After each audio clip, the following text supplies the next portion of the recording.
Real quick, family, I wanted to mention that if you know someone who is in Poland who is impacted by human trafficking, specifically Ukrainian or anyone else, we're leaving notes below of different local centers that you can reach out to in Warsaw and different areas. Please reach out. Please don't hesitate and get these women and children help as they need it within the country of Poland. Thank you so much.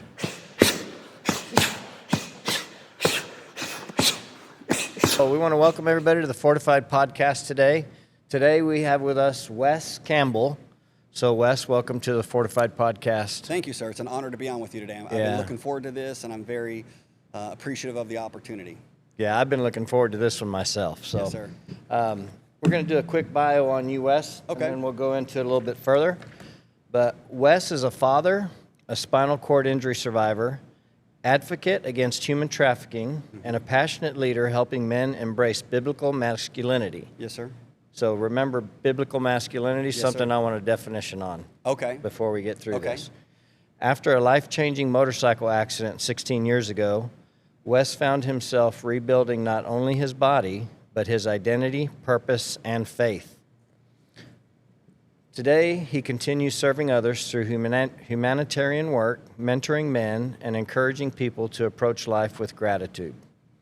Yeah, thank you, sir. So that's a nice little bio, but we know there's a lot more. So if you would, kind of go over the in-depth stuff that you have. I know you kind of mentioned it, but whenever we talk about identity, I have to start with the fact that I'm a Christ follower. Absolutely. My identity is in Christ first. Before you say Wes is XYZ, Wes is a Christ follower.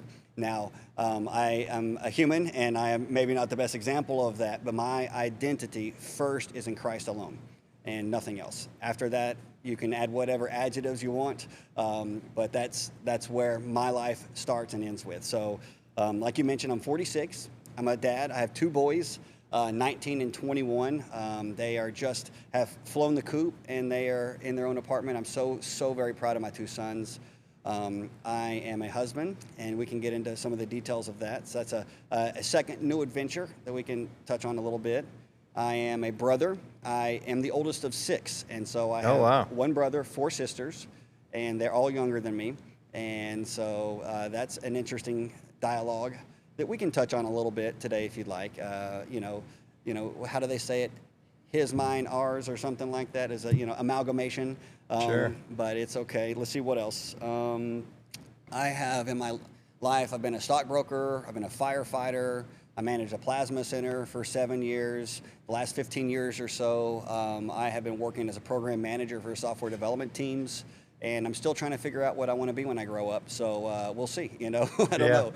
I think marathon runner's probably out. At this point. Oh, you never know, though. Who knows? I've seen you in the gym. It's not all the way out. Yeah. Well, between the good Lord and modern science, I'll either be RoboCop or I'll be healed. Yeah. So I'm okay with that, right? Let's see here. I did want to touch on the fact, just going chronologically, in 2000. I roommated with my uncle, and he did take his life. He committed suicide in 2000, June 13th of 2000, and so that's something that absolutely shaped my life in a very challenging way. And then fast forward 2010, March of 2010 is whenever I had the motorcycle wreck that was the spinal cord injury, T12 burst fracture. We can definitely dig into that. 2015 was the very first time I went to Poland. And I have absolutely fallen in love with the Polish people and the Polish culture. I've been back 6 or 7 times since.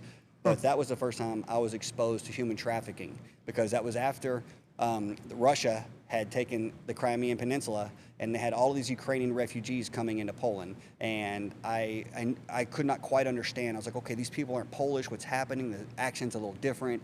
And that opened my eyes to the terrible underbelly of human trafficking. And we can talk about that. I'm very, very passionate. One of my life visions and goals is to fight human trafficking as well.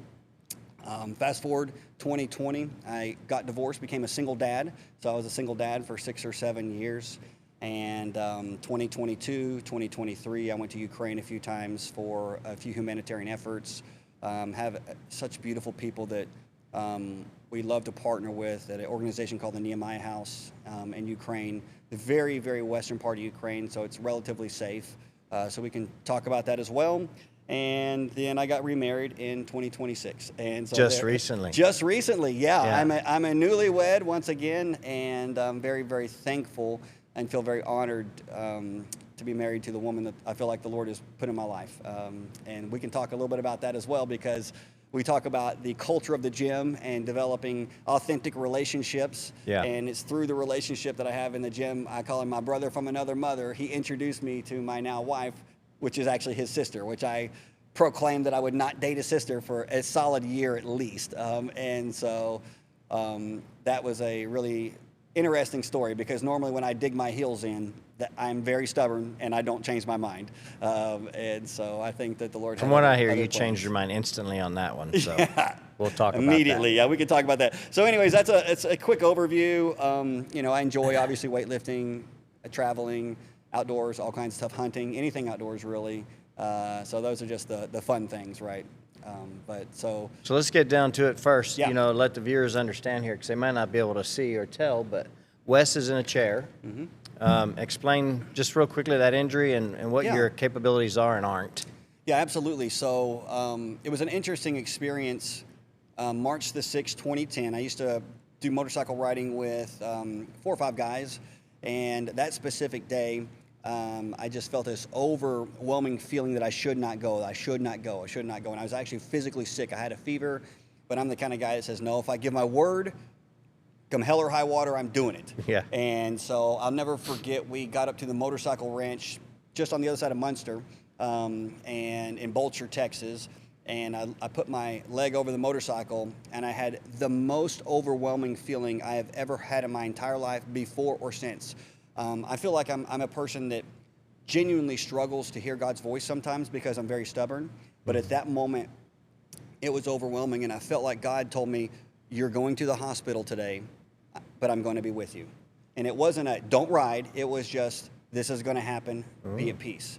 And I verbalized it to my friends, which was completely out of character. Because I was the biggest, toughest guy of the bunch. And I said, guys, I feel like I'm going to the hospital today. And one of my buddies who's super accident prone, that was his first time riding since he broke his leg, said, don't say that, it's going to be me, you know. And what do you know, 30 minutes later, it was a freak accident where I was going down a hill. We were actually riding to the spot that we were going to begin riding. We hadn't even started really riding that day. And we were going downhill, and the throttle hung up wide open on the bike, and it went into power band. And so the bike looped out from underneath me. And as that did, my feet flipped up in the air, and I came down and just smashed my rear on a rock, about 45 miles an hour. And so exploded my 12th vertebrae. And I used to be a firefighter. So I was punching my legs, trying to wake my legs up, and I was suffocating. And I knew I was done. I could feel death very, very, very close. And I told my friend, I always ride at the very back, because I used to have a smoky motorcycle, but I just happened to be in front of my friend who wrecked. And if I had not wrecked directly in front of him, I would have suffocated. And I didn't know I had a collapsed lung at the time, but I told him, I said, hey man, I got a pocket knife in my pocket. I need you to cut my backpack off me, cut all this stuff off me, and I want you to put your foot on my shoulder and stretch my arms out. And so he did. He stretched my arms out and stretched my lungs where I could breathe. And they helicoptered me to actually downtown Harris Methodist, and they said, we're taking you to JPS. I said, no, you're not. As long as I can breathe, no, you're not, And so they took me to Harris, and I told my buddy, I said, call my wife, call my dad, tell him I broke my leg or something. And I'll never forget me laying there with my motorcycle helmet on, and the doc coming and saying, hey man, this is how bad it is. You've exploded your 12th vertebrae. There's a shard that looks like a teardrop that's pushed all the way across your spinal column, and it's maybe millimeters from cutting all the way through. We don't know if it has. And so we say maybe a 5% chance you will ever stand or walk or be able to use your legs ever again. And then I remember him saying, do you have any questions? I said, yeah. When are we going to get started, Doc? You just mentioned the golden hour. Let's get it going. And I remember my dad being like, expletive. And you still had your helmet on at this time? I still had my helmet on at this time. They had not even taken the helmet off, because I was still strapped down to the board, And then after they did the first surgery, they said, yeah, it was, what they did with that one is they literally cut me open across here, and they took out one of my ribs, moved all my organs over, picked out all the bone fragments, and moved everything back over. And they took my rib for preparation for the second surgery. And they said, listen, we overshot. 5% is too much. The damage is severe. You have a collapsed lung. We're going to say maybe 3% chance. We're not going to say 0, but you are not going to be expected to ever stand or walk again. It's going to literally be a miracle. And then they came to me and they said, we want to put hardware in your back, but we do not think that you're going to survive the second surgery. You've been under too much trauma, and blah, blah, blah, blah, blah. And I said, okay, give me the statistics. And they gave me the statistics, and I said, I'm not living with that. I'll take the chance. And I said, get it going. And also the first time I woke up, they had intubated me, and I was fighting against the machine because I didn't know, and I couldn't speak, and I was losing my mind. So I grabbed the doctor, and I said, listen, man, when I wake up, you better make sure I have that thing out of my throat. He says, you have a collapsed lung, and you had a lot of trauma. I said, I don't care, And so they took my rib, and they took 2 ribs from cadavers, and they ground it up and made like a pseudo vertebrae, and they put cage plates, rods, screws. And so my T11 and my L1 are fused by a cage, and I do not have a T12 anymore. Totally gone. And how old were you when that happened? 29. 29. And Yeah. had been married how long? I had been married, to right at 9 years at that stage. Yeah. Okay. And, there's a lot to be said about that, but my boys were 3 and 5. And, I'll try not to get too emotional here, but that by far is the hardest thing. When your 3-year-old son, he knows that you left in your pickup truck that morning, and he left it at the buddy's house to go motorcycle riding, and he doesn't see your truck in the driveway, and he says, Daddy, are you coming home in your truck with a wheelchair, in your wheelchair with no truck, or in your truck with no wheelchair? And I just remember losing it. Say, I don't know, son. I don't know, And he was just trying to understand what Daddy was going through and what is it going to look like, and those kind of things. And so those are the moments that are the most challenging, right?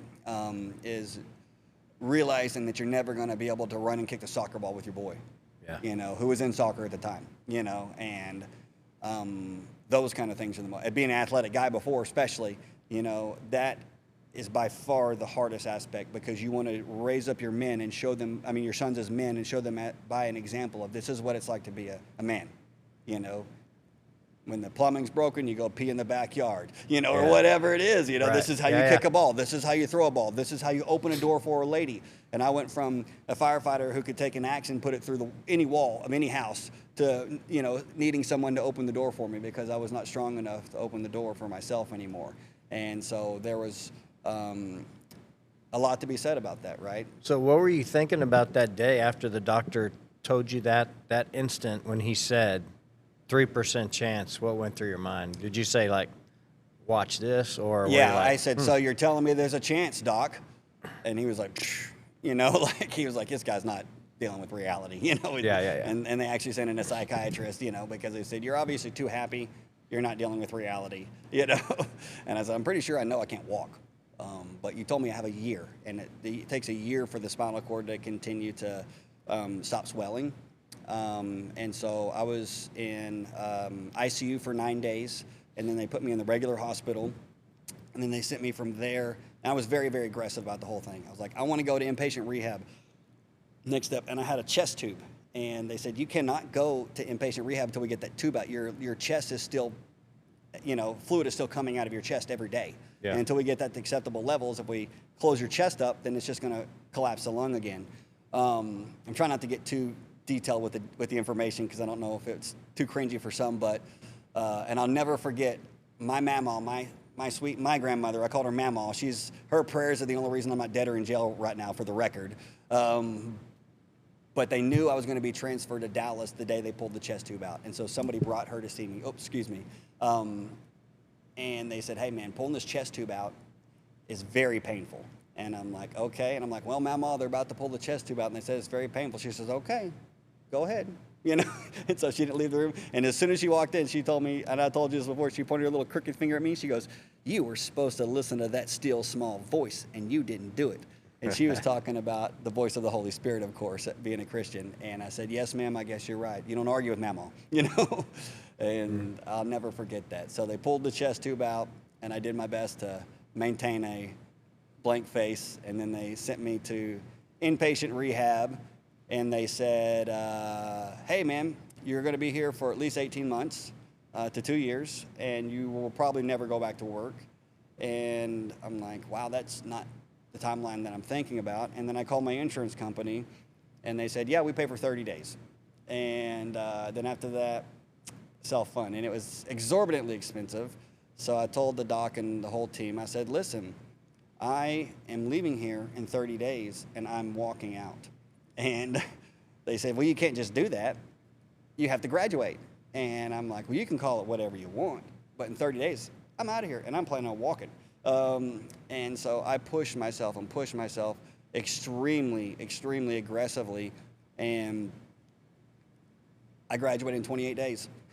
That was the only one in the history of the whole organization that ever happened. Now, I didn't quite make walking out, but I had by far exceeded anything, and I remember just pouring with sweat, and my dad being like, just calm down, and me saying, hey, man, I'm about to leave and go out to the real world. I won't have this guy here to catch me every time I fall down. Right. You know, I've got somebody to catch me, and kind of put it in perspective a little bit. So after that, I did outpatient for about 9 months, and that was a thing where the insurance denied it because they said I had exceeded everything I should have ever been able to do.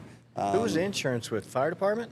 No, it was with it was private insurance through my plasma center that I work for, their medical company.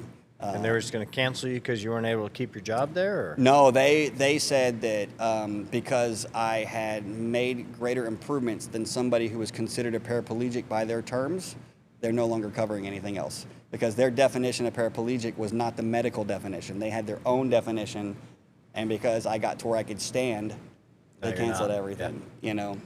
So since you busted your butt, since I busted my butt, I was and you succeeded, you got penalized for it. That's beautiful. Love it.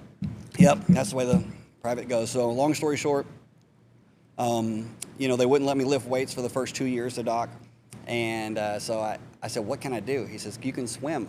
And so I got to where I would go down to the Baylor Center downtown Fort Worth where they had this Olympic-sized pool, and they had a chair that would lower me into the pool. And I got to where I could swim 30 laps in the Olympic pool. Oh, my. And it was so much that they were calling me saying, like, hey, would you try out for the Paralympics, you know? And I actually signed up to do a competition in Phoenix, but I didn't have any sponsors. And at the time, it was like $1,500. And I was like, I don't even know if I'm any good, you know? Yeah. I'm not going to spend $1,500 and show up and just get completely destroyed. And so I canceled it. But in retrospect, that is one thing I wish I'd at least tried, you know? But at that time, I was still healing, and there was a lot still going on there, right? Yeah. So that's a little bit of a side note, but that's kind of a little bit of the timeline. But through that, my boys have been amazing. You know, they've been wonderful. We used to wrestle on the bed together, you know, because that was a safe place for me. You know, I could throw the pillows and throw the stuff, and if we go stay in a hotel room, we'd push the two beds together and we'd have WrestleMania, you know, and it was great. And there was times where, you know, kids' butts ended up in through the wall, you know, and lamps got broken and all kinds of stuff, and those are the best memories, you know. Oh, yeah. You know, that's something that inspired me too, and I always remember you always had your boys in there working out with you. Yeah. Which was cool. How did you end up with your boys after your first marriage? Well, they stayed with you, right? Yeah, you know, that wasn't the original plan, but that was the best thing for them. Let me just say it that way. Yeah. You know, I kept the house, and I had a stable environment, and I was able to kind of keep a status quo where they had bedtime and food and all the things. And so at that time, it was what they wanted to do as well. And so there's a lot to be said about that, but at the end of the day, it was the best thing for them, and I'm very, very thankful that I was able to be there for them during that time. You know, I'm sure I could have done a much better job in so many ways, but I was there, and that says a lot. And that's one thing I appreciate about my dad, is that, you know, we all have our challenges. My parents had me when they were very young. My mom was 16 when she had me, so they were kids, you know, but my dad was always there, and he never left. And I really am so thankful for that. And so that's one thing that was a positive example for me as well in my life. And you talked earlier before we started about your schedule's very regimented, and was it that way prior to the accident too, or did it change after? Well, I was inclined to be that way, I suppose. Everyone thinks I'm ex-military because of my nature and my behavior, and the reality is that I have the absolute most respect for the military. I love the military, and I wish that I had gone into the military, but I think that in hindsight, I think that God always works things out, because it would have probably accentuated personality traits that would have been less desirable. I feel like the Lord has been softening me up many times over years without the military, so I can't imagine how harsh I might have been. But the bottom line is I was distracted by, pretty girl, and then, life happens, right? Right. But I absolutely have the most respect for the military, and that if I ever would say I have a regret, it's that I did not join the military, because I love the military. But it is just the way I'm wired, and after my accident, I was given a list of all this stuff. You have to do this, and you have to do this, and you need to come up with your own system. And there's a lot to be said, without getting into too much of the medical details, that people don't understand about people who have spinal cord injuries, about how you use the bathroom and how you take a shower and how you do all the things that you have to do just to stay alive and keep out infection and those type of things. And I saw friends that did not do that actually died. And I have friends that were wheelchair users that I met along the way. Mm-hmm. And I would ask, hey, how's this situation? How do you manage this? And they say, not really that worried about it. They're all dead, all of them, because they did not keep a regimented schedule, and infection is a major problem. And so that is a good motivation. When you see those things, you're like, okay, well, what I'm doing is working, and I'm going to lean into it instead of lean away from it. So, you said something earlier that, like, I can't stop thinking about. You said when you put your leg over the motorcycle, you heard God say, you're going to the hospital today, but I'm going to be with you. Yes, yes. So a lot of people, I think, would ask, why do you think there's got to be a purpose, and we don't know what or why? Yeah. But a lot of people might say, if he knew, why would he let that happen to you in the first place? Yeah, that's a really good question. And one of the most challenging things that we have to face in our faith is, dealing with the sovereignty of God versus free will and all of the terrible stuff that happens in this world, right? And coming to terms and understanding how to manage that, and understanding that there is a good God, even though those things are out there, and even though those terrible things happen. In my personal case, I think that the Lord had been already telling me not to go, and I wasn't listening. And that was the final, you're doing this, I'm just letting you know I'm going to be with you. And so in retrospect, and I don't dwell on this, because you can't say, oh, what if, what might have been, if only. Those are not profitable, lines of thinking. But if I had heeded the voice of the Lord, I would have never been there that day. But I did not. And so the last trip was God saying, okay, just so you know, I'm not punishing you. I'm with you. And I'm going to be with you. Even though you're not listening to me, right, and you're not doing what you're supposed to be doing, I'm going to be with you. I do, as a follow-up to that, the secondary part of that is, I remember the first time I woke up in ICU, and all the machines beeping and all the tubes running out of my body and everything. And I remember praying, like, okay, Lord, like, what's this about? Are you punishing me, right? Did I do something wrong? Have I not been a good enough XYZ Christian or whatever? Mm-hmm. And I remember the overwhelming feeling of it was just an accident. I'm with you. And it was a feeling of peace and comfort. And that's all I needed. Okay, Lord, you're with me. It was just an accident. You're not punishing me. You're not, angry God with a magnifying glass trying to burn an ant, And at that point, I never second-guessed it, because he told me he was going to be with me, and then he confirmed, hey, I'm not punishing you. I'm with you. It's just an accident. It's like, I think there's always a plan. We just don't get to always know what the plan is. Yeah, it's something interesting. Billy Graham, he was approached. They asked him all kinds of very complex theological questions, and a lady said, hey, I was not saved, and me and my husband got married, and he's not saved, and now I'm saved, and the Bible talks about not being unequally yoked. What do I do now that I have a husband that's not saved and I'm saved? Am I supposed to divorce my husband? And Billy Graham responded in a really, really good way. He says, you know what? He says, I don't think that God's in the business of trying to put those eggs back in the shell, but he can sure make a good omelet out of it.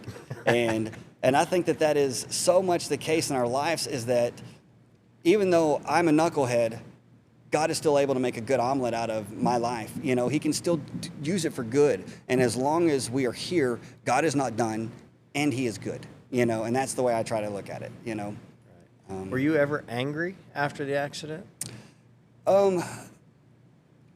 If anything, I was angry at myself, because I'm like, what a moron.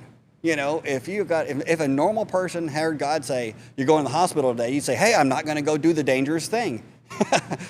But me, I'm like, psh, it'll be fine. Yeah. But that shows my hubris or arrogance, right? Were you able to tell the difference? Because a lot of people say gut feeling, or I just felt it, or, Holy Spirit talking to me, or God talking to me. Yeah, for me, it was very, very different and strong. You have those gut feelings where you kind of like, I don't know, is that the Lord? Maybe try to lean into this a little bit. That was not. It was like it stopped me. It just stopped me in my tracks, and I'm like, and of course it wasn't audible, but I had the overwhelming feeling in a way that I never had before. And so that was my experience that day. And that doesn't happen all the time. It hasn't happened like that since, which I'm thankful for, actually, because it was a pretty terrifying thing in retrospect. You know what I mean? Absolutely. Yeah, so that's... Did you feel actually better after? We were talking earlier how I blew my finger off, and when I woke up that morning, it was, I felt really, really off all day. And the minute that it happened, everything was just gone, and I felt so nice and calm and peaceful. Yeah, that's interesting. Thinking about it in that way, I would think so, but I think that it was different because I was dying and I knew I was dying, and I was at peace. And so that peace came maybe a little bit differently than yours. Yeah. But it was the peace of, I felt God very close. And I was just telling my buddy, I was like, hey man, I have life insurance. You make sure my kids get this. And I was going over the numbers with him, and he was like, stop talking like this. And I'm like, we've talked about it before. If something happens to us, I want you to be the godparents of my sons. And he was like, stop. And I was gasping for air walking through the process of my death with him. I could hear the helicopter going around, and it couldn't find a place to land. It took like 30 minutes, and I almost suffocated while it was trying to land. And so yeah, but that piece came, but it was a little different, I think, because I was so close to death, Yeah. And a lot it more was tragic accident yours was, Yeah, lot still, worse.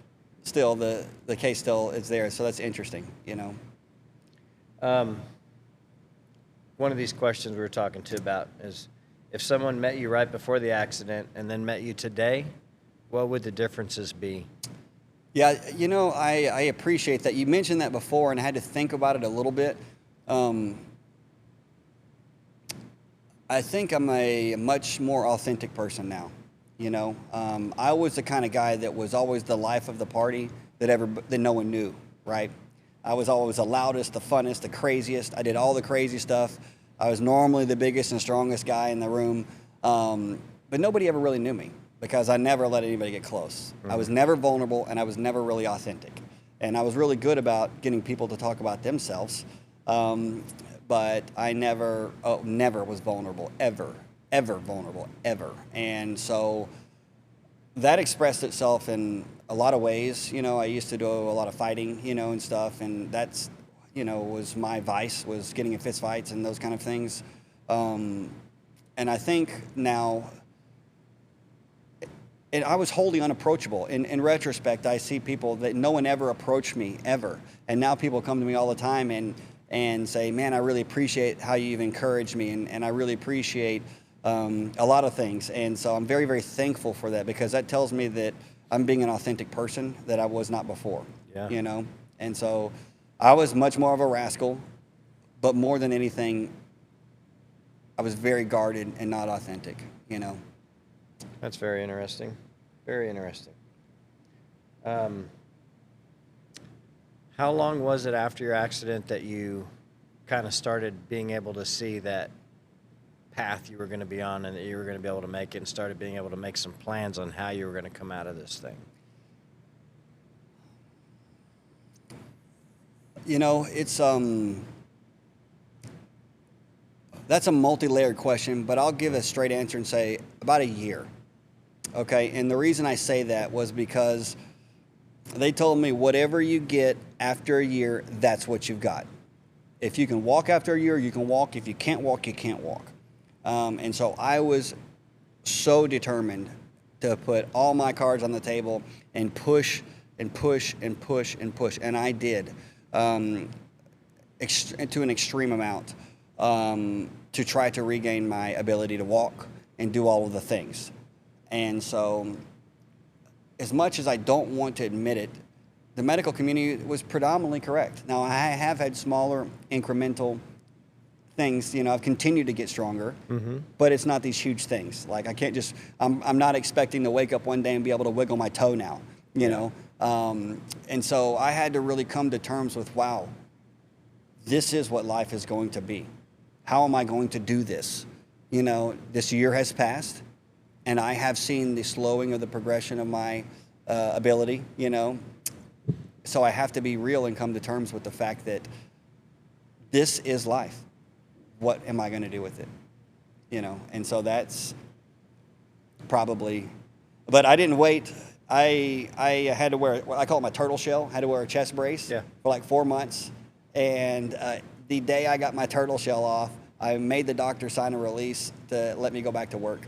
And they were like, you don't need it. They were trying to get me to go on disability and do all this stuff. I'm like, no, I have to work, man.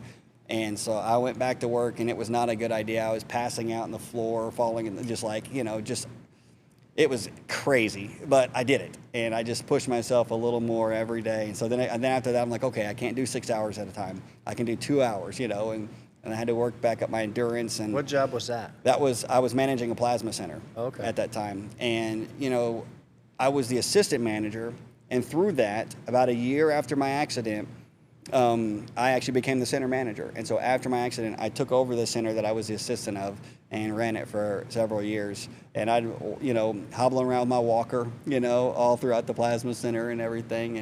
And there's a lot to be said about that. I miss the people, but I don't miss the job. I did that job for 7 years, and I'm like, Lord, I'm thankful for that, but please don't make me do that ever again, you know? So off topic. Yes. Plasma center. Yes.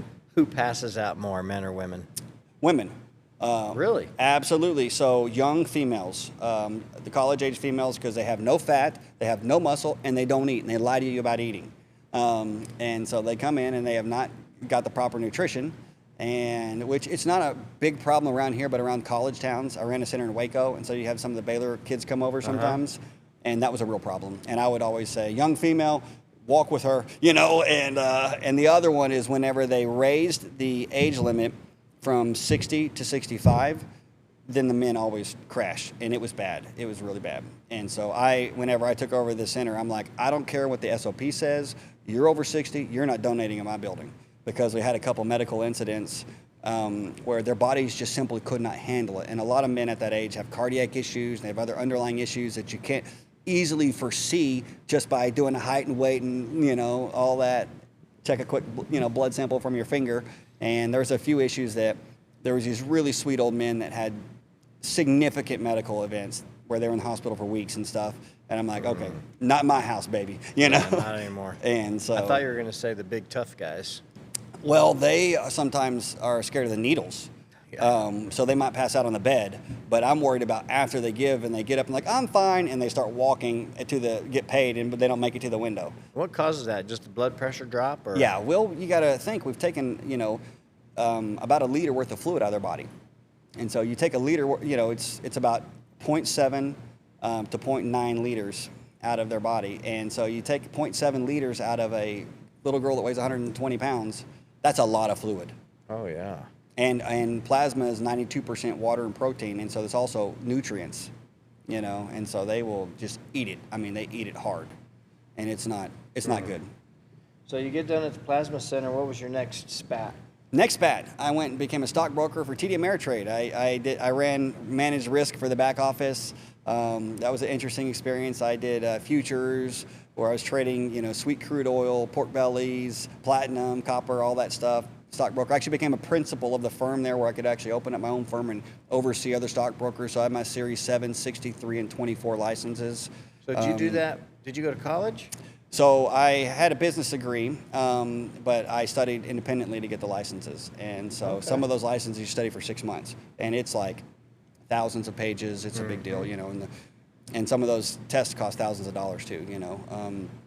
So the 24 is really the big one to be a principal. Not very many people can pass that. I passed my Series 7, which is the main broker, and I got an 85 on it, and you may have to make a 72 for the Series 24. And I remember it printed out, and it said, okay, 72. I was like, okay, I know I have to get a 70. Where's my score? My score was a 72, and I was like, oh, thank goodness. You just barely. My boss said, you studied the perfect amount.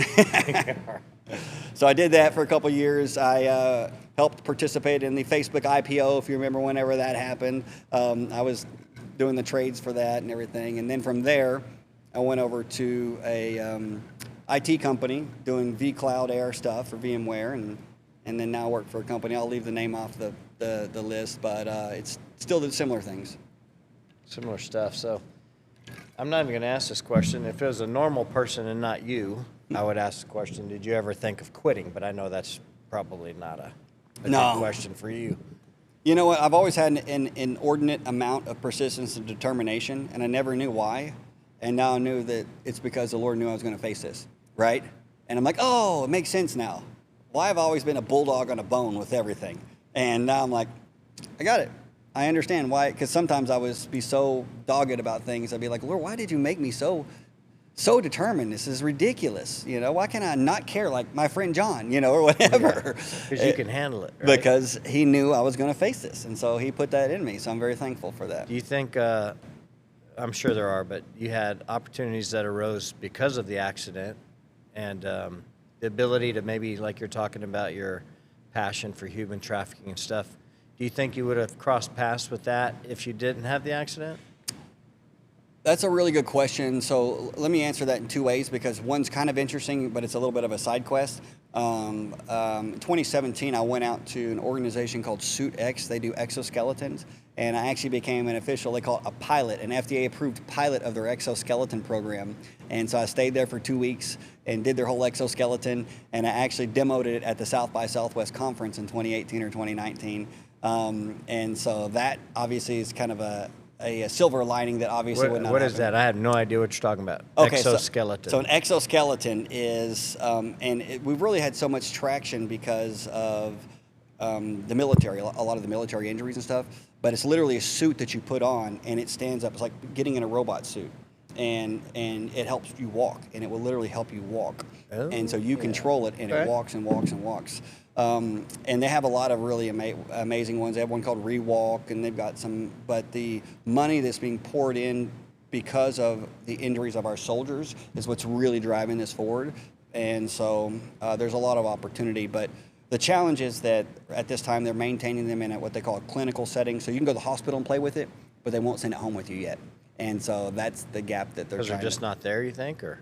They're very expensive, and I think that the technology is not there where it's safe necessarily. They want somebody to be there in case you fall on your face. They got somebody to pick you back up, right? But it's literally putting on a robot suit. And that was super fun because I was working with a bunch of, California, Berkeley kids that are just crazy smart. But I was trying to tell them, like, for instance, as you walk, you lean into the step and you're anticipating the step. Well, what they had is they had a hard button. So you press the button, and then it would move. And it was very abrupt, and it was, and I asked them, I said, hey, have you ever fired a rifle? And they're like, no. I'm like, well, there's something called take-up. Whenever you squeeze the trigger, you're squeezing the trigger in anticipation, and you want the boom to surprise you. And as you step, you are anticipating that next step and that next step. And so there needs to be a system where you can squeeze and lean into it, and a breaking point where once you get to a certain angle, that then the suit steps. Right. And so the guy stayed up all night long, and he designed and 3D printed a trigger for me to use that had that exact feature in it. And so they actually changed the exoskeleton based off of my feedback. That's cool. So that was cool, even though he had never fired a gun, didn't really have a first, but I always said, listen, when you pull a trigger, you're pulling, and then it breaks and boom. And I said, that's the same anticipation you have when you walk, and you have a button, and that's not going to work, man. And it was a really good, and they were always like, come back, so it was a fun experience. But the original question was, would I be where I'm at now if I had not had my accident? And the answer is absolutely not. I'm really thankful because I am able to work with people from all over the world, because I'm able to work from home. I have teammates in Poland. I have amazing teammates in India and Ireland and Shanghai. And I simply do not think that I would have leaned into being a full-time desk job and, where I'm at now, and just being like, okay, well, you got your brain. Figure out how to use your brain, because I enjoyed the physical aspects of things, like the firefighting, like the boxing, like all the other things. I was a physical person. And so, I originally, when I first went to college, I went for electrical engineering. And then I was like, I don't want to sit behind a desk the rest of my life, man.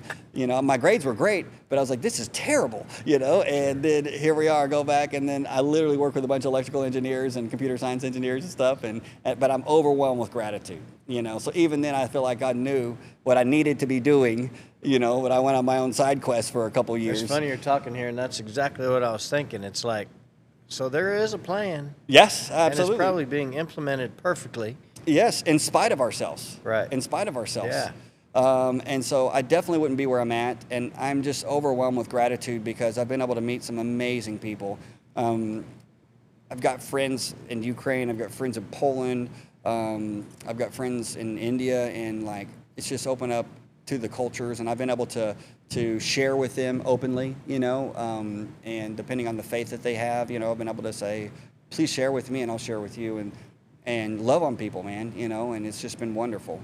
So through your work, is that how you ended up in Poland? Yes. And running in? Yes. So kind of walk us through what your first experience with the human trafficking. Yeah, so my very first time, this is right after the annexation of the Crimean Peninsula, whenever Russia, 2014, invaded, took it over.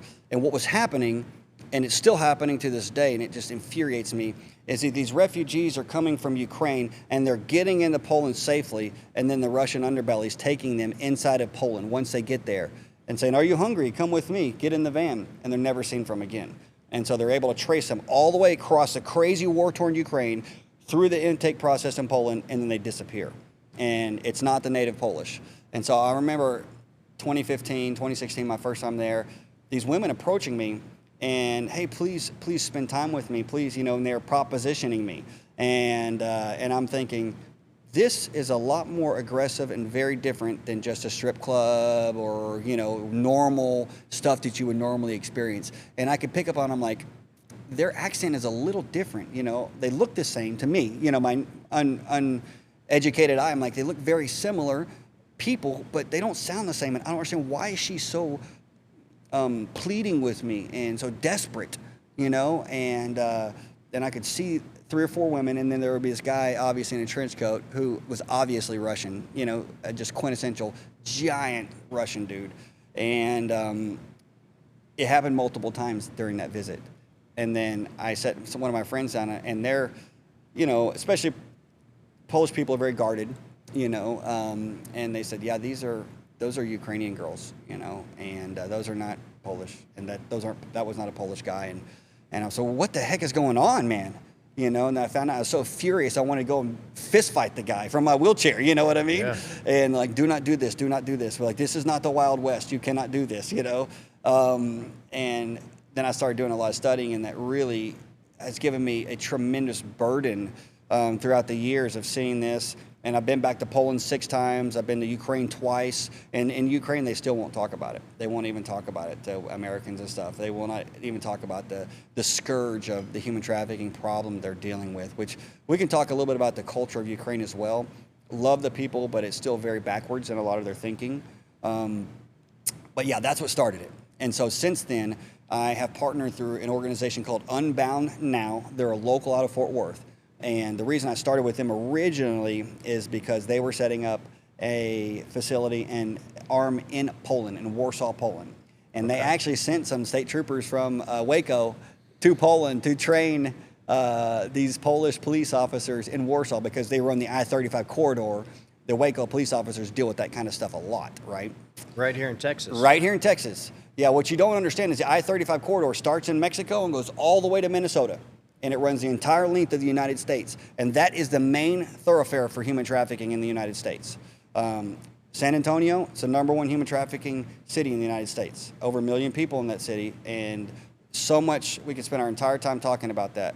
But there are amazing organizations such as Unbound Now. I very much support them. There's also another one called a Covenant Rescue Group. They're based out of Tennessee or Alabama. Guy's an ex-Navy SEAL. He's as good as gold. I love this gentleman. I can't remember his name. There's also one called Caleb House. I think they're out of Oklahoma. So there are some really good local organizations to support the local population. And of course, a lot of this is poor Mexican illegals that are being trafficked over the Texas border, and that's what a lot of what it's coming down to up the I-35 corridor. So for people that don't have a clear understanding, including myself, they're basically kidnapping, Yeah, and then holding hostage. absolutely. It goes a few different ways. The sad thing about it is most of them know their transgressor. They develop a long-term relationship with them. Then most of the time they become dependent on them, whether it be food, housing, or drugs. A lot of the time it's drugs. And then they use them. Sometimes it's a boyfriend-girlfriend thing. But what really is mind-blowing to me is that a lot of times it's middle-aged women. And they are the ones that are holding these girls captive. And mostly the ones I have seen are mostly Hispanic women from Mexico, and they are the ones that are really being the ringleaders and doing all of the dirty work and helping to farm it out. It's not always the case, so please don't hold me to that, but that's my experience of what I've seen. If you go to unboundnow.org, there's a lot. They have you can actually go and have a luncheon and learn about it. And they have what they call the underground, where they have a facility that's hidden literally underground, where once they capture them, they take them and put them in a safe place, and they can get clean and they can find the next steps and get away from the transgressor. So it's an amazing organization, and it's a huge, huge, huge problem. And it's one of those, things, Dustin, that I feel like God puts these certain things in your life and they won't go away. And this is one of those things for my life where I'm like, Lord, I'm not the right sex. I'm not the right, I don't know Polish law. I don't know Belarus. I don't know Ukraine. I'm not the most qualified person for this. Why do I have this burden? But I still do. And so I'm doing what I can. And I'm hoping, like I mentioned before the show, to set up a brick and mortar building somewhere to accommodate the Polish, Ukrainian, and even Belarus. I don't have any experience there. That's a whole nother ball of wax, because that's kind of Russia 2.0. Belarus is. They're a puppet for Russia. And through my studies, I think Nuremberg, Germany would be my place that I would set up shop, because it's local. I've actually been learning German for the past 2 or 3 years just so that I could speak the local culture and be able to set it up and understand the local laws. And I went to Germany in 2024. And out of all that, I believe that Nuremberg will be the best city to try to do that. So when you do this and you get it done, because I'm sure you will. Yes. What's the game plan? Do you find these women being trafficked? Yeah, so my job would be, and this is my understanding, right? So please, I want to just set it up and set up the housing. And I'm going to work with the local organizations, to local law enforcement and local humanitarian organizations to go get the mostly women and children that have been trafficked. But what I would like to do is have apartment buildings that are paid for and set up housing for them, and just say, okay, what's my part? My part, I can get a safe place for you. I don't ever want to meet any of the victims at this stage. I'm not qualified to do that. I'm just so unqualified to do that. But what I can do is try to provide a safe house for them. And so that would be my first 1.0 version, is if I can set up 8 or 10 or 12 apartments and work with the locals and say, hey, locals, I've got this. Please let these people, these women and children that have been taken advantage of, have a safe place. And they already have a lot of the organization infrastructure set up, especially in Germany, but they don't have facilities. They don't have places where to put them, and that kind of thing. And so that would probably be my first step. But there's a lot of unknowns. I'm not quite sure. I just know that I have the burden and I want to help. So obviously I'm helping by just donations to the local organizations here. But I have not found an organization in Europe that I feel has the proper mission. My passion is the local populations, and so much of where the money is going to, it's to migrant relief, and that's okay. That's good. But I think that the local populations are suffering because of that. And so we can have a conversation about that too. That's a little bit of a little bit more of a political conversation, I suppose. But yeah. Yeah, I can go all over the place with that one, can't you? Yeah. The beginning of the show, we talked about the masculinity. Oh, yeah. Biblical masculinity. I really want to go there because you do come across as a very, very strong person. Even shaking your hand, it's like, man, I don't want this guy to get a hold of me. But those two words, after seeing this a couple weeks ago, it's like stuck to me, and it's like, what are you talking about? Yeah, that's a really good thing. Culture today has skewed and perverted what it is to be a man, what it is to be masculine, and they say things like toxic masculinity. And they do the same thing with women. It's just they do it in a different way to women, like, where you have this feminism and all this type of stuff. Well, feminism and feminist are not feminine. They are the opposite of the way that God has created them to be. And this whole anything that is toxic about masculinity is not biblical. And so what I talk about in regard to biblical masculinity is simply how it is outlined and defined in the Bible, right? And biblical masculinity is a beautiful thing. The same way that biblical femininity is, if I'm saying that properly. That's a big word. Yeah, man, my Texas drawl can't pull that off hardly. But it talks about the fact that, husbands are to lay down their lives for their wives, just as Christ did for the church. That's biblical masculinity, right? That's what that means. It's not being chauvinistic. It's not being domineering. But guess what? It's also being the one that is standing in the gap and protecting your family from the wolf at the door, whatever that wolf might be. And so it is laying down your life, but also being a man that is capable of incredible violence, really, if it comes to call, right? Mm-hmm. And and Jordan Peterson actually talks about this some, and I love Jordan Peterson. I don't buy everything he says hook, line, and sinker, but I really appreciate the amount of effort and intellectual energy that he puts towards whatever he's talking about. And he talks about the fact that as men, we are supposed to be monsters, right? And a man who does not have the ability to defend his family is not a kind person. That's just a weak person. And what it talks about with masculinity is that we should be built for war in the case the time comes, but we should be able to have empathy and kindness and love our family with the most gentle way. But if the wolf comes knocking, then we can stand on that wall and we can take care of our family. And that is both ways. That is laying down our lives for our wives and our children, whether that be on the wall or whether that be with the loving and kindness and empathy and the daily grind that gets boring sometimes.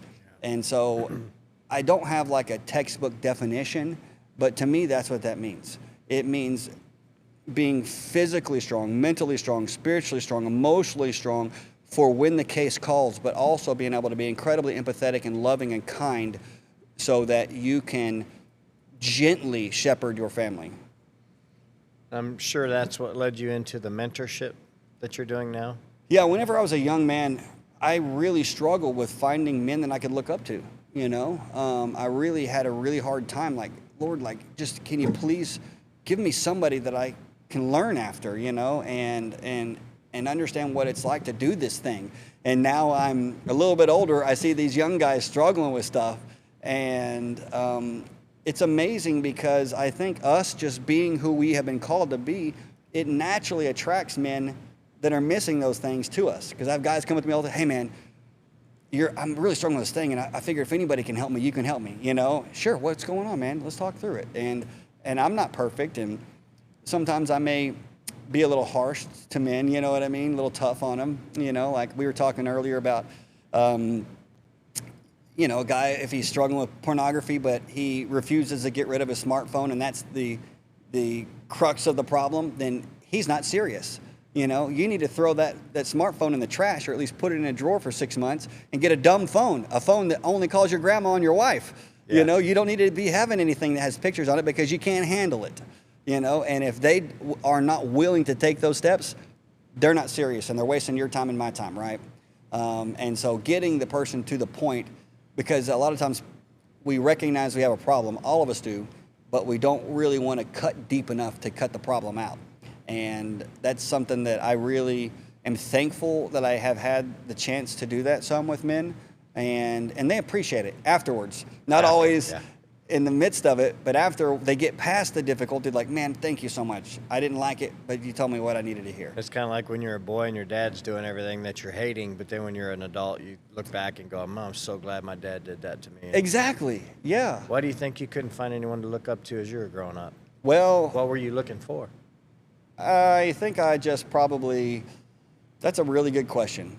You know, I think that in our lives, and you know, I am at fault for this too. You know, you try to be a good person and you read the Bible, and then you have people that are professing to be Christ followers and Christians and good people, but you see the way that they behave and do things. You know what I mean? And you see, okay, well, this is not congruent. And I want to, you know, I know they say that they are this, that, and the other, but I'm not seeing it. You know, and that can be said about any aspect of our lives, is you don't really want to trust what somebody says, you trust what they do, you know? And I was really at that point having a hard time finding men that were not just saying the right thing, but were doing the right thing, you know? Yeah. And I think that that's a challenge that we all face at some level, I guess, right? For sure, yeah. Yeah.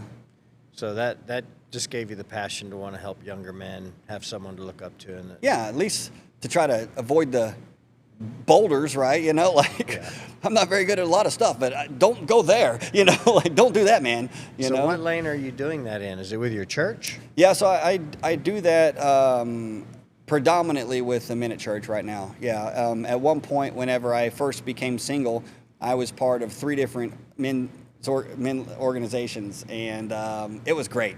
It was the best thing I could have done with my time, going through that difficult time of me becoming single after being married for 18 years. I poured myself into helping these other men, you know, and it also helped me grow a lot, you know, because I would have a Bible study in my house once a week, and here I was going through a terrible divorce, and they would whine about the silliest stuff, and I'm like, what a bunch of whiners, you know, like, gosh, and they ain't gonna make it. I hope they make it out the driveway, you know what I mean? Like, they're softer than milk toast, you know, like, gosh. But that also allowed me to pray through a lot and develop a lot more empathy, right? Because I would literally lay in bed at night like, Lord, these are the biggest bunch of, is everybody a bunch of, can you send me a different group of people that are not whiners, please? You know, and like, and I really had a challenge with that. And so I grew a lot, you know, through that. But yeah, it was a really good thing for me to do at that point. It's the best thing I think I could have done. Because I was pouring myself out instead of sitting at home being like, oh, woe is me, right? Or going to do destructive stuff, whether that be fighting at the bars or what. That's what I wanted to do. I wanted to go to whatever local bar is and grab the biggest boy by the belt buckle and beat the fire out of him just because, you know, because that's my hang up, right? But that's the good fun-o days. Yeah, I mean, but that's the problem. You get to a certain age where you win, and the next day you wake up hurting. You know, I thought I won. Why do I hurt so bad? Anyways.